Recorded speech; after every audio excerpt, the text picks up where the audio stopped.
La séance est ouverte. L'ordre du jour appelle les questions au gouvernement.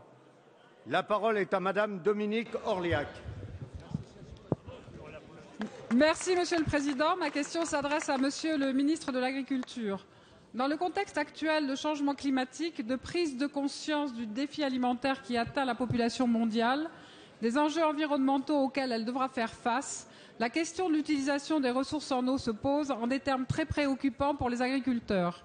Or, la France ne manque pas d'eau. Les scientifiques évaluent la quantité disponible à 168 milliards de mètres cubes, ce qui est loin de la quantité consommée. Les ressources hydriques sont donc importantes, mais leur disponibilité est variable en fonction des saisons. La période estivale est souvent synonyme de graves problèmes pour nos agriculteurs. Le stockage est une solution qui permet de concilier activité agricole et partage de la ressource dans l'intérêt de tous les usagers et le respect du milieu naturel. L'agriculture, surtout dans le Sud, a besoin d'eau pour se développer, pour maintenir les exploitations et les actifs. 1 hectare de terre irriguée représente 6 fois plus d'emplois qu'un hectare non irrigué. Mais de nombreux freins à la réalisation de ces projets de stockage existent. La réglementation s'est considérablement complexifiée ces dernières années. L'instruction des dossiers est trop longue et l'administration elle-même a du mal à s'y reconnaître. Les recours juridiques sont fréquents. Et dans ce contexte, l'abandon de 2 décrets sur les retenues, annoncé le 11 juillet par Madame la ministre de l'Écologie, n'était pas opportun. Pourtant, la réduction des possibilités de recours juridiques et le nouveau régime déclaratif prévu auraient apporté des simplifications bienvenues.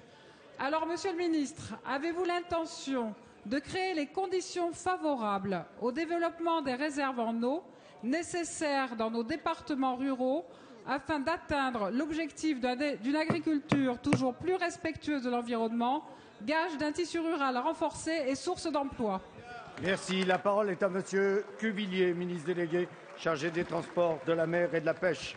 Merci, Monsieur le Président, Mesdames, Messieurs les députés, Madame la députée, chère Dominique Orliac.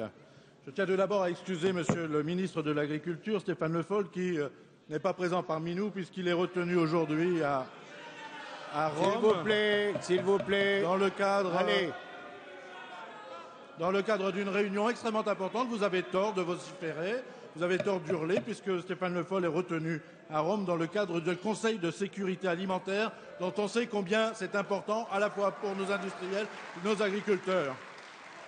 Mesdames, Messieurs et Madame la députée, l'eau est en effet une nécessité pour l'agriculture et le changement climatique nous conduit bien évidemment à réfléchir sur des pratiques qui soient des pratiques plus respectueuses dans la gestion de l'eau. Chers collègues, ces problématiques doivent avoir des approches différenciées, notamment parce que les territoires connaissent des disponibilités en ressources d'eau qui sont variées.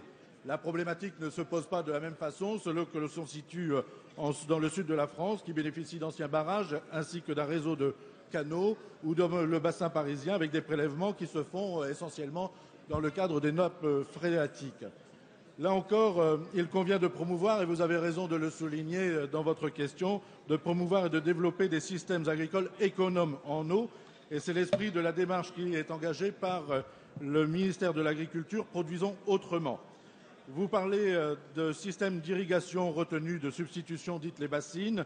C'est une solution durable, mais qui n'a pas apporté des solutions en termes de disponibilité de ressources en eau, notamment en période estivale. Sachez que cette question mobilise le ministre de l'Agriculture.